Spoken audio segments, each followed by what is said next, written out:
you can make a split any time of the year, and you're going to use those splits for different things, depending on when you make them and how you make them. So we're going to look at a little bit of all of these. Whoops, wrong way. Here we go.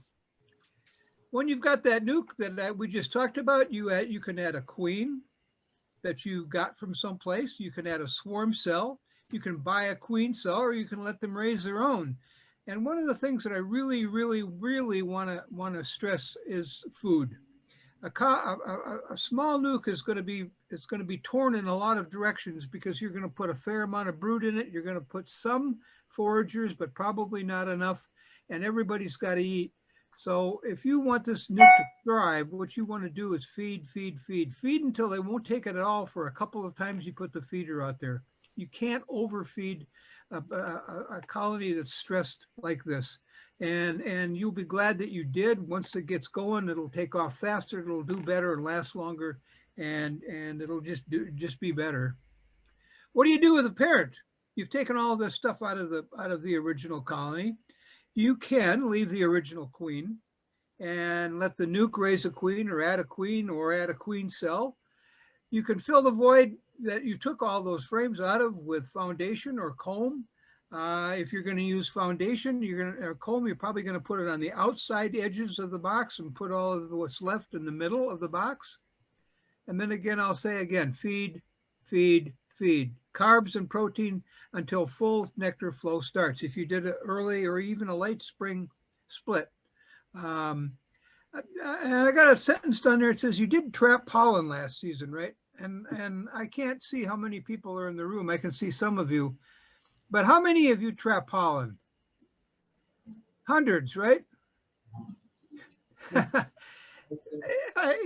Trapping pollen is so easy, and it's free. It's the best free food you can get for your bees. So if you haven't, maybe think about now getting a pollen, just one pollen trap. That's all you need, and put it under one of your stronger colonies and start trapping some pollen to feed your bees back next year. Two things. One, you can take that pollen right out of that trap and you can throw it in a bag and freeze it. You don't have to clean it. You don't have to do anything about it. You don't have to get rid of the bee wings and bee legs and all of those things because you're just going to give it back to the bees. So it's easy. But the other thing to keep in mind is, I'm talking to some of the people on one of our podcasts recently, we've discovered that the pollen where you are that comes out in the spring fits the needs of the bees in the spring. The pollen where you are in the fall is less so. If you trap pollen starting in July and you feed that pollen to your bees next spring in April, it's not going to do as much for them as if you were feeding them April pollen. So kind of keep that in mind. If you can match your pollen capture date to when you're feeding it, because it's going to be better for the bees. I'm not saying that it's bad for them, but it will be better for them if you can feed them spring pollen in the spring, summer pollen in the summer, and fall pollen in the winter. Because the physiology of bees in the spring is going to be different than the physiology of bees in the summer and the fall. They're rushing to raise a lot of brood. They're in a hurry. And in the summer, it's a nectar flow and they're doing a lot of collection and they're storing a lot of pollen. In the fall, they're getting ready to overwinter. So I really encourage you to trap pollen. Get a pollen trap and trap it, empty it, put it in one day, leave it off for 2 or 3, put it in another day, leave it off for 2 or 3, and then put the date on the bag when you pick it up at the end of that day. Put the date on the bag. So when you're going through it next year, you'll remember when you trapped this: spring pollen for spring bees, summer pollen for summer bees, and fall pollen for fall bees. So any pollen is better than none. Any pollen is better than a pollen substitute. But if you can fine tune it, then what you can do is get it in the right season. Add a swarm cell, buy a queen cell, or let them raise their own, as I said, and then feed. And I'm going the wrong, here we go. And what can you use for a swarm box? Anything you can imagine.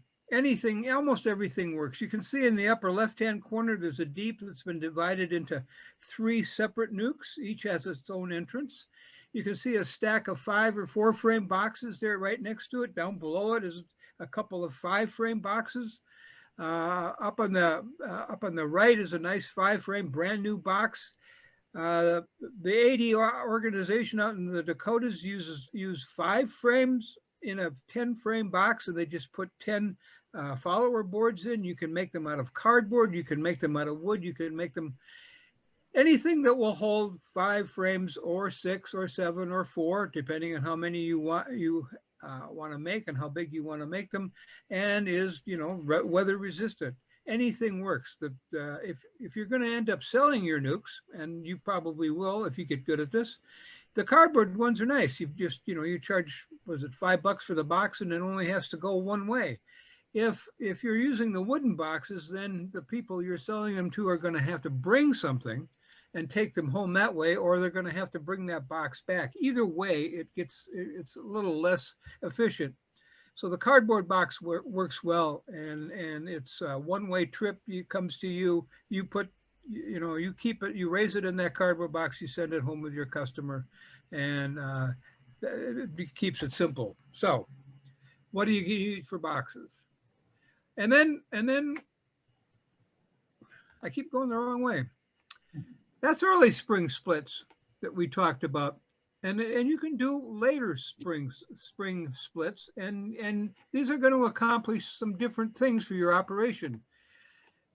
After the swarm season is over and your population is building, if you did an early split to reduce swarming tendency, you let it build a little bit, and then you can do a late spring split, and end up with two splits going into the honey flow. You got to kind of watch for swarming during the honey flow when you do that, because sometimes if you've got not enough frames, or you got frames in a box, not a big enough box, and suddenly you've got 5 frames and you got a lot of bees, and they'll swarm out of that 5 frame box. So watch for swarming.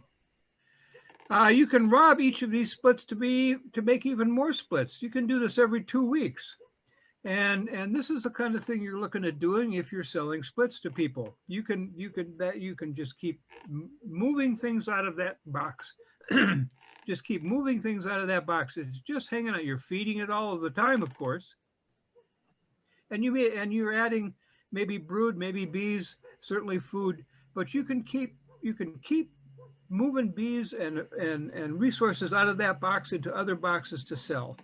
And if one of the things that's happening in the beekeeping industry anymore is the fact that the value of honey, I can buy India honey at 80 cents a pound, and it costs me $3.50 to make a pound of honey in the US if I'm a commercial beekeeper.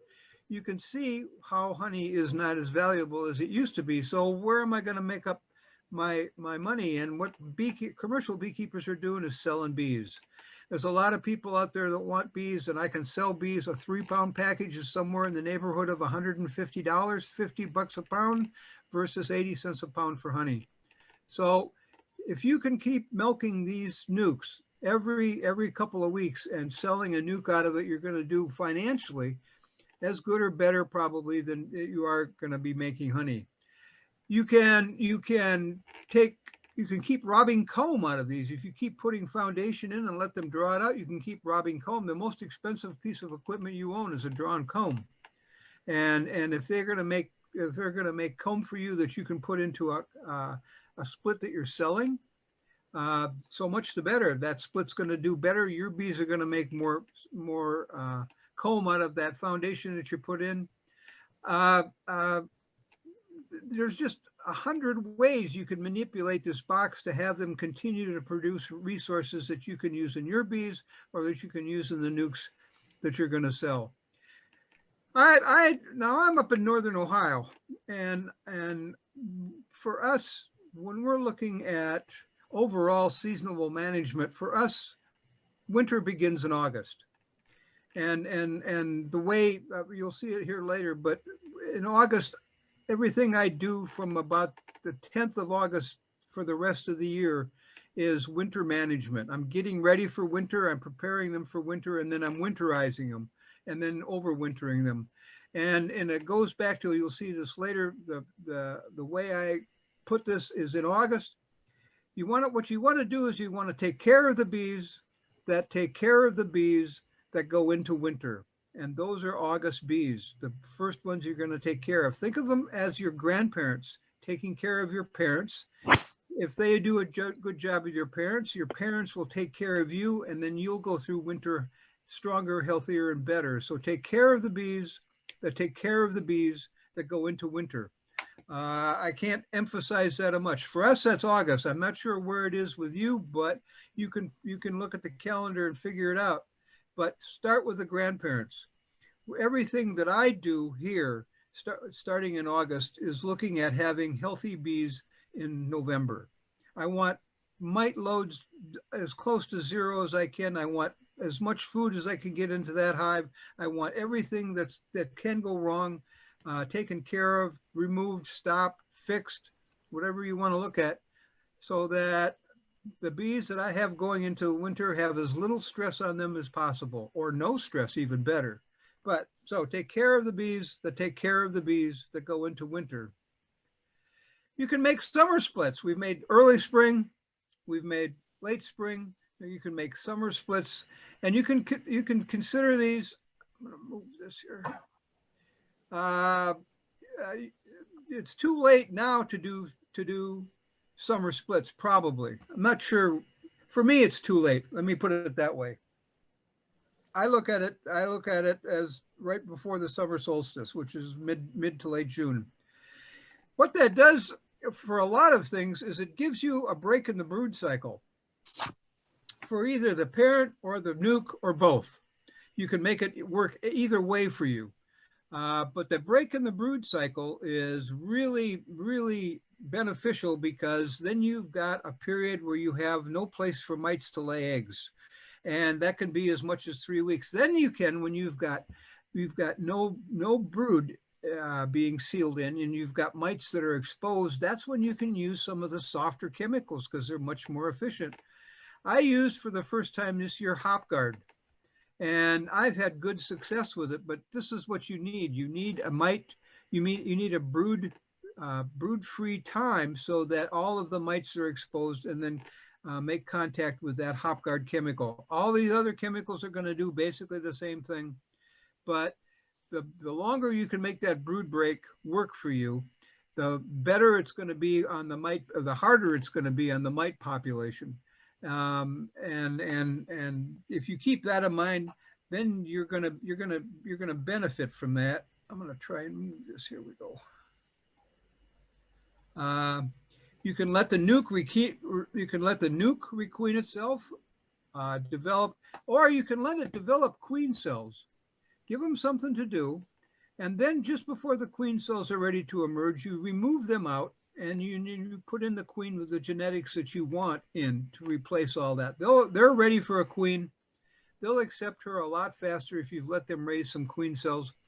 And then you've got the genetics in the hive going into the nuke and or into the parent hive, or both, so that you've got a brood break, you've done a treatment perhaps, and now you've got good bees going into the rest of the summer, fall, and winter.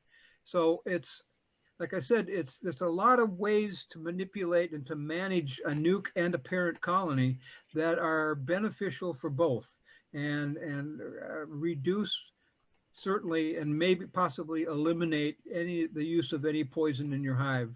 The one thing I have the hardest trouble with in keeping bees is putting poison in a hive. And if I can do it this way, trapping drone brood, that sort of thing, that's the first way I'm ever going to go. So there's another trick that you can do. Let's see, here we go. So using nukes, what can you do? We've mentioned a lot of things you can do. Here's some more things you can do with them. They're going to reduce swarming if you split before the swarm season. We've talked about that. And what that does, one of the major emphasis, one of the major things that contributes to swarming is queen pheromone. And if you want to look at it this way, there's a queen is going to produce so much queen pheromone, just this much, which means that there's so much queen pheromone per bee. When the level of queen pheromone per bee falls below the level that keeps them from swarming, then you're going to have swarm cells and all of these things going on. So if you reduce the population, the amount of queen substance per bee is going to remain high enough that swarming isn't going to happen. It's going to reduce the population of both adults and brood. It's going to spread them out. And there's a lot of good things for that. One is that you are taking bees away and making a saleable unit that you can sell to somebody else. You can increase the number of bees that you have. And what you've done is all of the units in your bee yard, or all of the units that you're selling, are now at or below a good swarming population. So you're not going to have to worry about swarming in all of those colonies in your yard. The bees that you're going to sell aren't going to swarm for the people who are buying them. You can requeen, you can get new genetics. There's all sorts of things that you have now the opportunity to do that you wouldn't have if you had just a full-size colony. I call it one-stop population management, and basically that's how I look at it. Is I'm counting boxes, and I'm looking at queens, and I'm looking at brood, and I'm measuring in my head sort of how much brood do I have in this bee yard? How many bees do I have in this bee yard? How many frames of honey and pollen do I have in this bee yard? How can I distribute them so that I get the best production per colony without overloading any one hive, so that it swarms, and manage to make sure that every colony has access to pollen and honey in each box. And when you start looking at it as a whole, you begin to see the advantages of being able to use a nuke this way.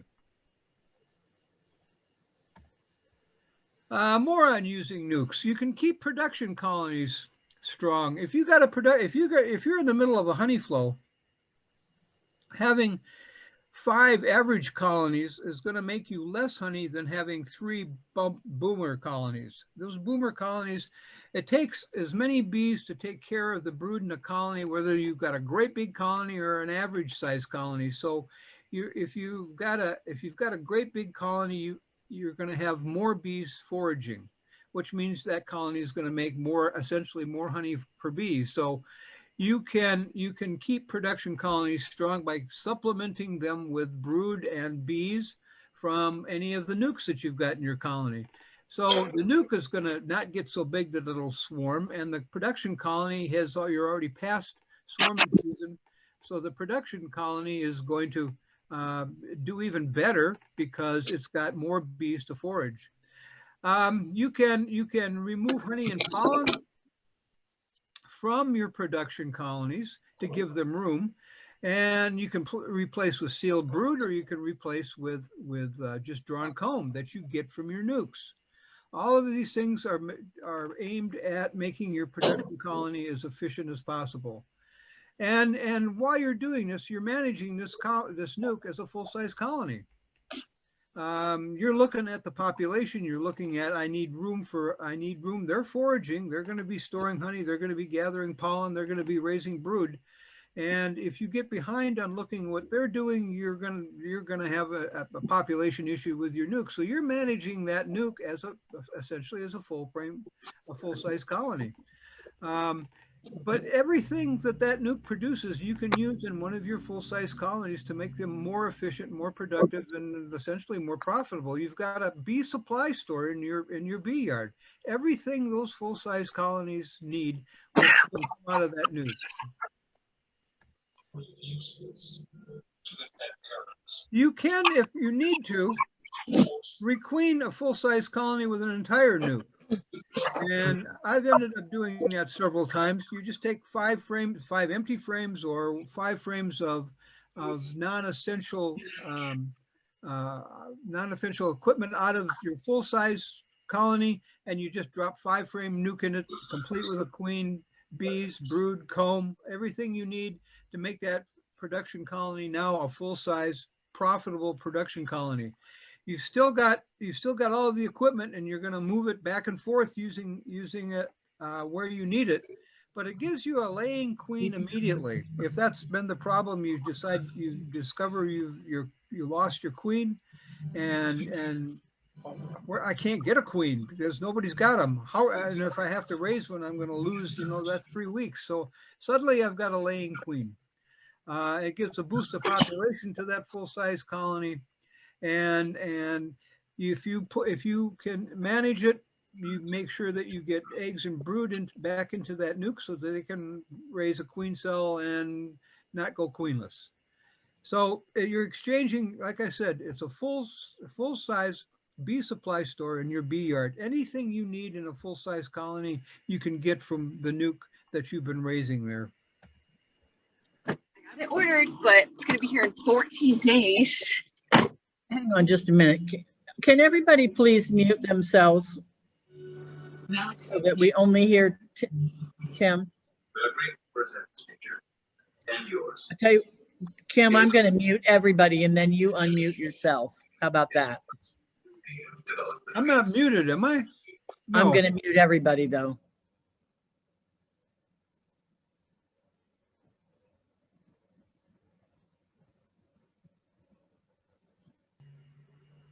How's that?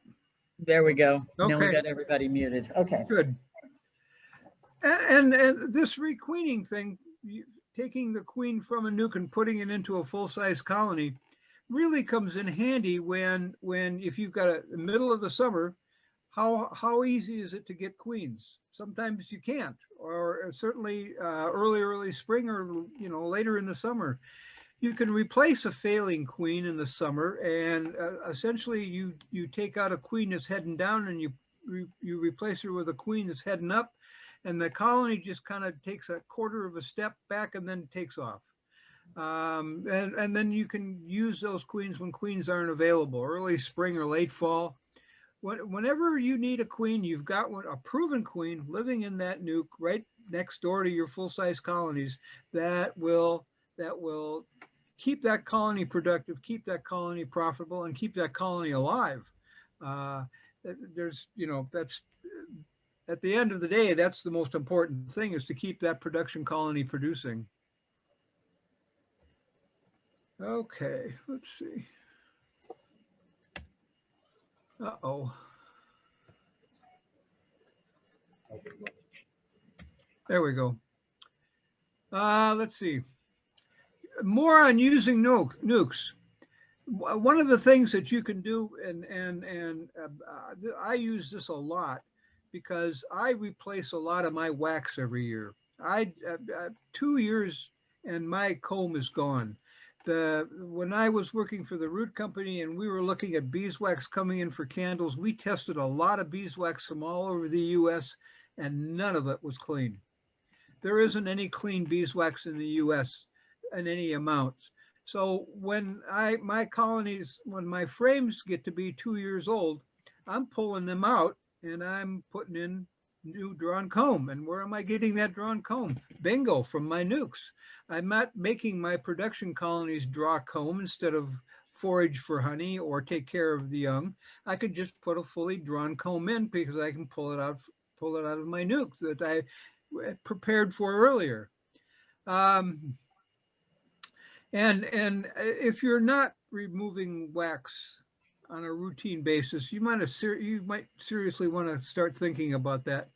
Here's what's going on with, if you live anywhere near agriculture, you've got a low-level contamination. And the way I explain it to people is sort of like this. Imagine putting your kids to bed at night and covering them with a blanket that's only 4 or 5 parts per million poison, because that's what you're doing.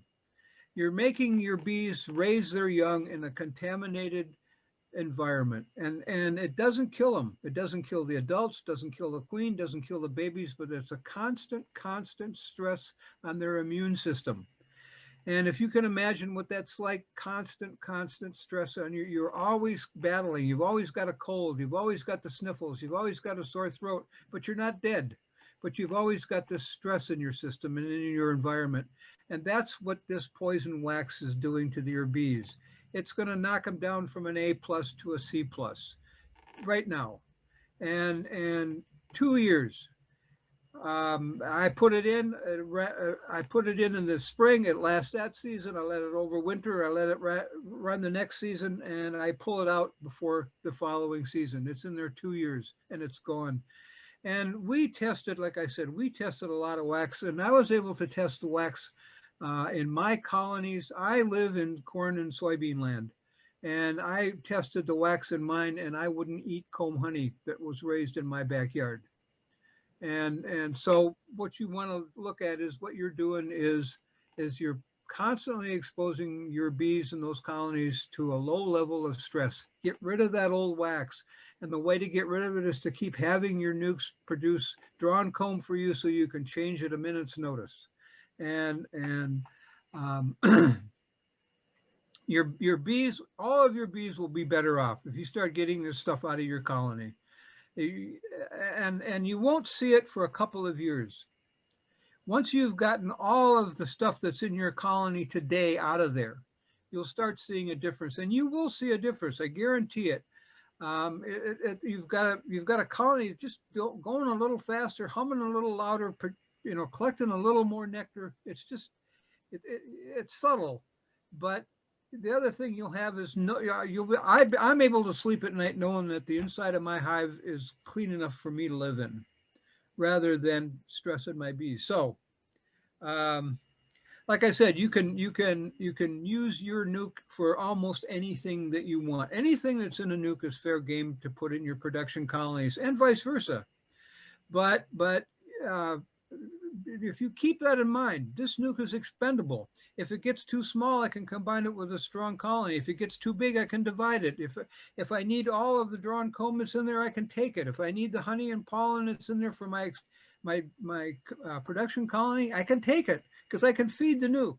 It's not a honey producer for me. It can be, but it's not a honey producer for me. So I can do things in my nuke that I don't want to or can't do in my production colonies to get my nukes up to the point where I can take the resources and supplement what's going on in my production colonies. You can store queens in there for emergency use, and there have been years when I've done that. We had a queen supplier that we bought several queens from for colonies here, and there was something not good about them, and within a month all of them disappeared, and suddenly I needed 7 queens, like within a couple of weeks. But I had them because I had nukes in bee yards. I could pull the queens out of my nukes and put them in my production colonies. And imagine, let's see, what is a queen going for now? Somewhere $40, $50? 7 queens, that's more than I make in a month. So look at it as queens for emergency use. For regular requeening, you got a queen that's going on her 3rd year and you need to pull her out, and it's the wrong time of year, or you can't get the queen genetics that you want, you pull that queen out of that nuke. You can pull bees and brood and supplies out, and you end up with a strong colony with a young queen to overwinter, and that's what you're looking for. You want that queens out of that nukes going into the boxes. You want food out of the nukes going into the boxes. You want young bees out of the nukes going into those boxes so that your production colony overwinters, booster strong. And then if nothing else, and maybe this is how you do it, is you combine that nuke with that production colony going into winter. And so then the production colony has all of the resources, and you don't have to worry about having a small nuke to try and overwinter. So using nukes, you can sell overwintered nukes. There's a lot to be, a 3-pound package is 150, I think, without any comb, without any, all you get is an untested queen and 20,000 bees. With an overwintered nuke, you've got at least that many bees, a tested queen, drawn comb. You're looking at $250. In my part of Ohio, an overwintered nuke, a 5-frame overwintered nuke with no empty comb is $250. There's a lot to be said for that. You can sell spring splits. So you've got an overwintered strong colony, and you can make 1 or 2 spring splits. That's not going to sell for as much, but you don't have as much invested in it either. You can sell late spring splits, and those are the ones that we talked about earlier that you've made after the swarm season. And for the people who lost colonies and that swarmed and didn't make it, that you can use these to replace them. Same thing with summer splits. If people want to add colonies to their operation, late spring and summer splits are what to add. They can add them to their production colonies and have a double production size colony just like that in time for the flow. You can use these splits to raise queens. You can just, queens and queen cells. You can just keep pulling the queens out of that split, making sure they got eggs and brood, and let them raise more queens, and you'll have cells and queens all summer long. So then when somebody loses their queen to a swarm or to whatever, yeah, I got a queen. Here she is. She's there. This is a genetic stock. Let's see, what's a queen going for now?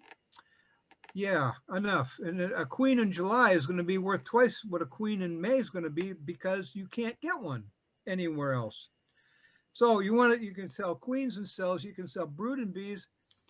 A friend of mine in the Dakotas is essentially making a living selling frames of brood. And he manages his colonies, so there's 6 or 7 frames of brood, and the 3 deeps he runs his colonies in. And he will pull out 10 frames of brood and sell you a box with 10 frames of brood. Think what that's going to do to a production colony in, say, late April, early May. What that's going to do is that's going to give you a foraging force unbelievable. And he'll sell you those 10 frames or 5 frames of brood. So you can be selling brood. You can be selling bees. You can be selling comb. You can be selling queens. You can be selling food. All of these things at 80 cents a pound honey. Look the difference of what you can do with raising nukes instead of trying to make honey. A nuke is sitting, like I said, it's a bee supply store in every bee yard you have. Everything you're going to need in bees and bee supplies is living on that nuke or living in that nuke or sitting next to that nuke. Are you going to have problems? Yes. I wish it was perfectly simple, but it's not. Small hive beetles and wax moths, all consistent, and wintering all consistent with small, weak colonies. I don't know what your issues are with small hive beetles. I'll tell you a secret. We've discovered this year here up in Northeast Ohio, we have had so much rain this spring that when small hive beetle larvae exit the colony and tunnel into the ground, they drowned. I haven't yet to find a small hive beetle in any of my hives this spring. They go out and they don't come out. They don't come back in. Now, I can't count on that every year because I've had small hive beetle here, and a weak colony is going to have problems with small hive beetles. So wax moth, same thing. If you're continually taking brood out of that colony, making them raise queens, removing food to supply your production colonies, you're going to have a 5-frame colony that's stressed all of the time. And wax moth and small hive beetles are going to take advantage of this. It's consistent with small, weak colonies, no matter how big it is. There are some things you can do to help that. I like the little traps. And I'll put 4 traps in a 5-frame nuke. They cost $1 a piece. I can wash them out, and they pretty much do the trick for small hive beetle. The wax moth, a little tougher to do. You got to keep your eye on those. But what you can do with wax moth frames with larvae on them is you can put those larva infested frames from your nuke into a strong colony, which will get rid of them in lickety split. They'll take care of that wax moth larva, get them out of there before they can do any more damage. And so you've cleaned up your wax moth problem, and you have shared a frame with a full-size colony, and you haven't had to use any poison, and you haven't lost any comb to them. Overwinter, I overwinter my nukes, no matter how big or how small they are. And if they're really small, I may put 2. I put 2 of them over a 10 frame or an 8 frame. I use 8 frame equipment. I put 2 of them over an 8 frame box with a double screen below, and I let the big colony below keep the small colony on top warm. I also wrap the heck out of them. And I don't have ventilation because I don't have cold air coming in and escaping. I don't have much cold air coming in, and the air that does come in gets warmed and stays warm in the hive. I insulate the top, the sides, the bottom, the whole thing is insulated. I've got about an R8 value insulation on all four sides and the top of my hive. So I don't have too many issues with, air coming in, condensing on the bottom of the inner cover and then dripping down. I don't have that issue. When I did research with the USDA bee lab in Wisconsin when I first started in bees, and one of the things that we did was essentially put 4 colonies on a pallet and then wrap the whole pallet. And we had bees that never clustered in the winter and this is Wisconsin. We had bees that wouldn't cluster in the winter because it was warm enough in there, they didn't have to. And that's the way I treat my bees here, is I try to keep them warm enough. They may have to cluster, but not much. And they certainly don't have cold air coming in. And they've got enough food, and overwintering is, I say this carefully, overwintering is pretty easy if you've got varroa mites and the virus is under control way back in August. Remember that? Take care of the bees that take care of the bees that go into winter. You get this colony healthy in August and then take care of for winter like I do, and you're going to have far fewer problems. You're going to do more work. Wrapping colonies ain't fun. And it costs some money, but what's it cost to replace that colony next spring? If you've gotten rid of the varroa, you've got enough food in there, and you've got them insulated, you're going to do pretty good. Let's see, next. I hope I've been able to at least give you some ideas on using Nucs, and it's probably all going to start next year or maybe late summer. But next year, getting ready this winter, getting the boxes ready and looking at the colonies and getting your colonies healthy by taking care of the bees that go into winter in August, you'll have colonies large enough to split next spring. You'll be able to sell spring splits, late spring splits, summer splits, requeen your colonies, sell queens and cells, and generally do, I think, a lot better, or at least better, than just trying to manage colonies on their own and hoping they make it and hoping you do things on time. It's good record keeping. And you got to do it. And I'm a C plus B minus record keeper. So, but I've been doing this long enough now that I can look at this and pretty much know what I'm doing with each of these colonies and each of these Nucs. But when you first start out, take good notes so you know what's going on in this nuke, what's going on in this colony, what's going on this time of year, or what should be going on this time of year. And I think that's all I have. Nucs, use them, get lots of them. Thank you, Kim. We had a couple questions that came through the chat. Somebody wanted to know what you insulate with. Three things. I use 2-inch foam insulation until I run out of it. And then I use regular house insulation covered with plastic and to keep it dry. But the 2-inch foam insulation, I like foam insulation hives.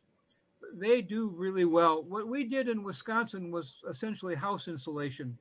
And we had about an R20 on top, and we covered it all in plastic so it wouldn't get wet. And we did not have upper ventilation and didn't need it. I don't need upper ventilation in mine because they're warm enough inside that you don't get condensation, but 2-inch foam insulation on every side. What about the bottom? Do you keep the bottom open or closed? I've got a hole big enough that a worker bee can squeeze through. And that's it. There's just no entrance down there to speak of at all. Just one bee at a time. What about the bottom board though? Do you have a screen bottom board or a solid? I quit using screen bottom boards a long time ago. I mean, I used them when they started because we were told, and it seemed responsible, that this would help with varroa and it would help with summer ventilation. But trees don't have screen bottom boards, and bees do just fine in trees. So I quit using them a number of years ago, and I haven't noticed any problem. I mean, I didn't notice before I started, and now I don't notice it again anymore. Okay. And I think, Matt, I'm not quite sure I understand what you were asking. Let me look at it. When saying you would not eat comb honey from your bees in your backyard, in addition to testing your own wax, does this pesticide or toxin ever find its way into the honey? Have you tested the honey and seen similar issues? I've got a relationship with some people out in California, a company called QSI. And I've gotten to know the guy that runs that operation. That's a German company that tests honey for adulteration. And we've had him on our podcast. And I worked with him when I was at the Root Company looking at wax and honey. And because I've been able to work with him all of these years and I keep saying nice things about him, he tests my stuff for free. That's nice. So I've looked at honey and I've looked at wax. I've never had contaminated honey from any of the agricultural pesticides, but I could go out and take a sample today and there would be, you're talking parts per billion, at the most parts per million pesticides in wax, but it's still parts per billion. Right. Yeah. Okay, got a question from the floor here. Can you hear? Can you hear the person asking? I can't. Okay, let me have him tell me and then I'll repeat it.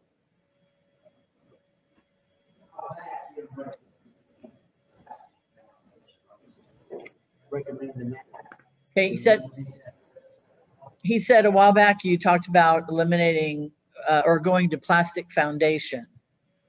What's your thoughts on that today? I went to plastic foundation as soon as I could years ago.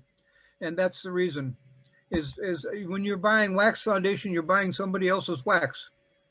And when we were looking at wax at the Root Company and some of the tests I've had, none of it, if I can avoid putting poison in my hive, I'm going to do that. And if I get unwaxed plastic foundation, it's as clean as it can get.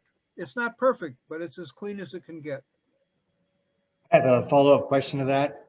Do you have any comments on Better Comb, the synthetic? From Better Bee. Yeah. Well, it's not poisonous wax. I don't know what effect it's having. I've got 2 frames of it in one of my colonies, and the bees don't care. They don't seem to care at all. They didn't go to it. They didn't run to it, but they went to it. But what I'm looking at is 3 or 4 years down the road when you've got some of those frames going into a beeswax mix, and what's that going to do? And I don't know yet how much of this agricultural stuff that bees commonly come into contact will be absorbed into this wax. I haven't looked at that yet. I suspect some, but I'm guessing, and until I send a sample in, I'm guessing. Yeah, I agree with you. I guess maybe it would be best just to not put that little bit of wax that's on those into your wax that you're cleaning up and saving. I don't know. Yeah, we got another question here. Hang on. That's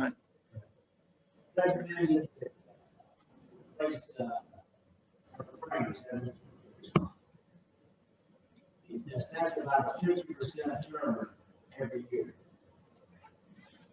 Did you hear that, Kim? I can't hear He it. said No. he said you recommend that you change your frames every year, so about 50% of your foundation you replace Every 2 years. every 2 years. I'm sorry if I wasn't clear on that. Yeah, I put them in this. I will replace them either late fall or early spring. I'll leave them in one season, one winter, one season, and they're gone.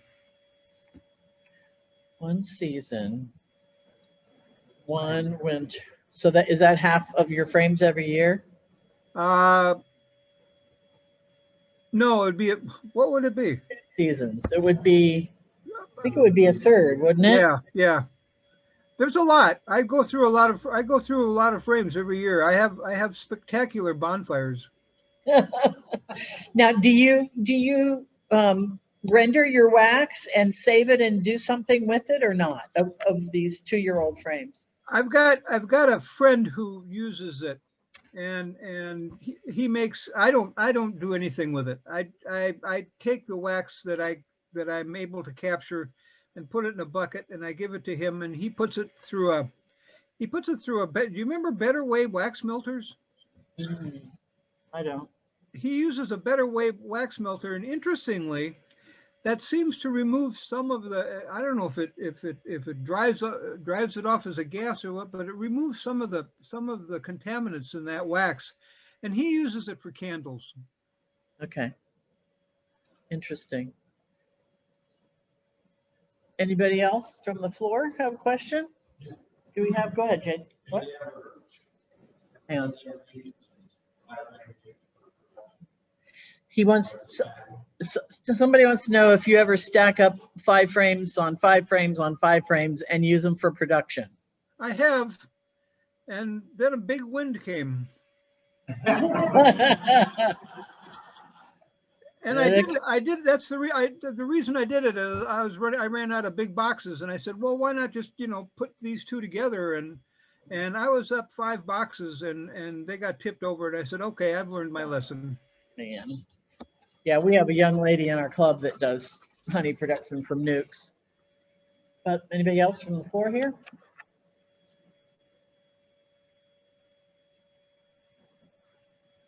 No.